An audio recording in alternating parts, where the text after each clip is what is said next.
how to fight. Did you ever fight and just realize that all the time you were just making things worse because of the things that you said?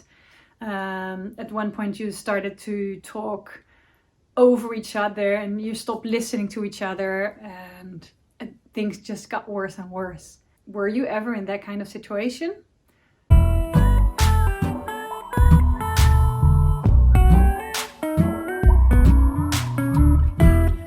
I've got a really nice tool for you. It's called the counsel. If you want to fight in a grown-up way, and I know we're all grown-ups, and still when we fight we can be like kids. So here's the way to fight as grown-ups. It's called the counsel, and it comes from Native Americans, and they use something called a talking stick. Now you can use pretty much anything for a talking stick. I mean, they had like something that looks like a totem, but then a small one, so like really nice carved wood or something. You don't need it. You can do it with a fork or with a flogger. Doesn't really matter. What you do is, before you start talking, you have a talking stick. The person who holds the talking stick is the one who's talking. All the others, because it might be that there is a fight or that there's a discussion with more people. I'm getting into that, but let's just put it that you're with two people and you're having a fight and you want to have a grown-up discussion and get out of that. It's so wonderful, especially when you're overwhelmed with emotions and you have no clue how to get out of it and you're so hurt.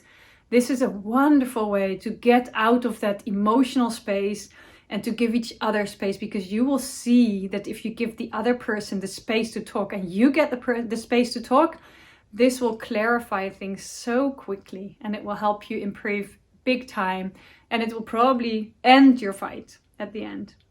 One person gets to talk, the person with the talking stick, and you get to talk as long as you're holding the talking stick, and the other person is going to be quiet. Now that's not easy, because we're used to interrupt each other. We're used to say that we're hurt, or we want to be right, the other person is saying something, your partner is saying something, and you think, so that's not true. Do you recognize that?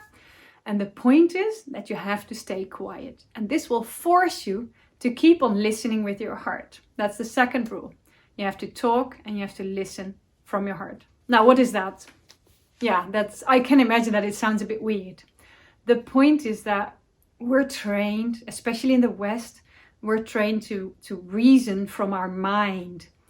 We know that something is like this, or we reason that things are supposed to be. But if you're talking from your heart, it means that you're giving space for your emotions. You're giving space for what there is. You're giving space for what you really feel, where you got hurt.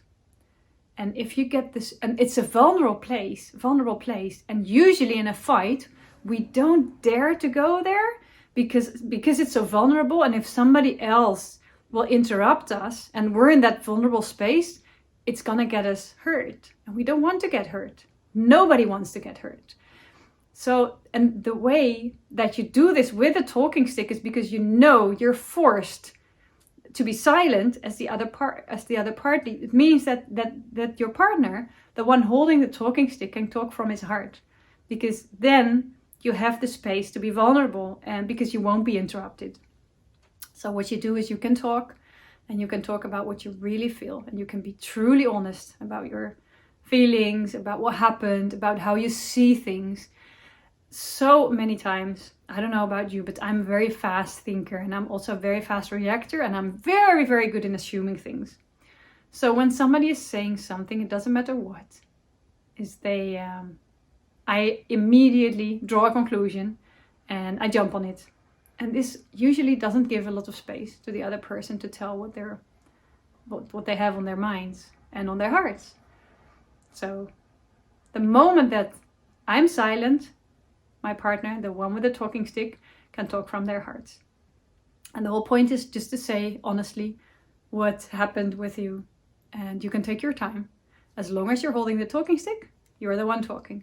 And the other one has to listen.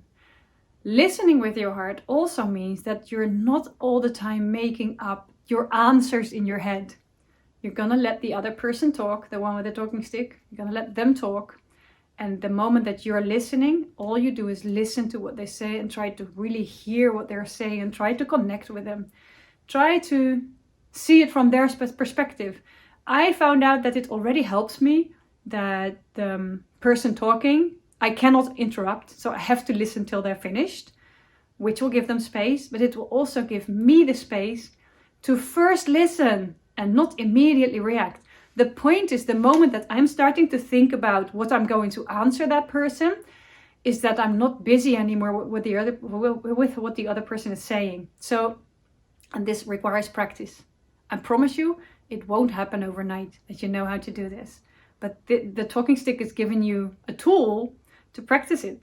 So all you need to do is be quiet, be silent, and listen with your heart. So listen to what the other person is really saying and appreciate that the other person is vulnerable for you. That's the second rule. Now, the moment that you're done talking, you can give the stick to the other person. And then the other person gets exactly the same space. They can talk as long as they're holding the talking stick. And you can do that over and over again, as long as you need to try to figure out what is really going on. And I mean, when I learned this tool, that was at the end of the relationship that I had with my ex-husband, and it gave us so much space because there were tons of emotions running, and we both got so hurt, and we both felt guilty about what happened, and we both didn't dare to be vulnerable to each other. And this tool forced us to sit, take the time, really listen to each other and find out what the other wants.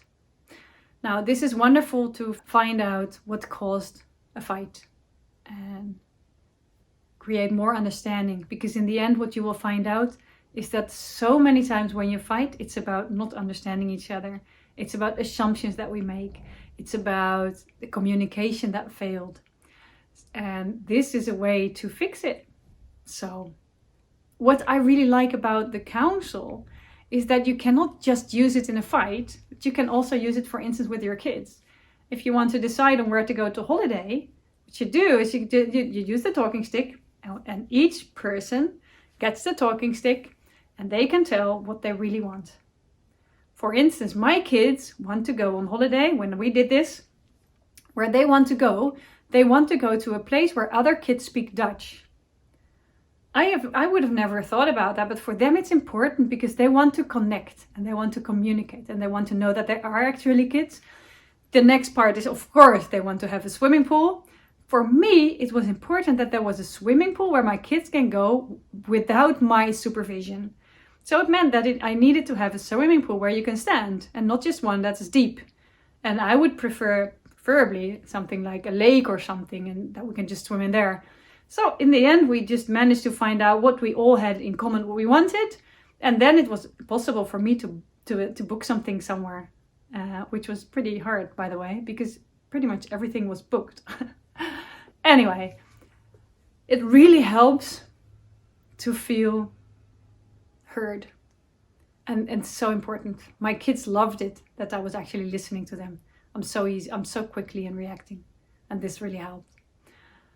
This is called the counsel. And I'm going to have, this is not just for kinky couples. This is for every couple.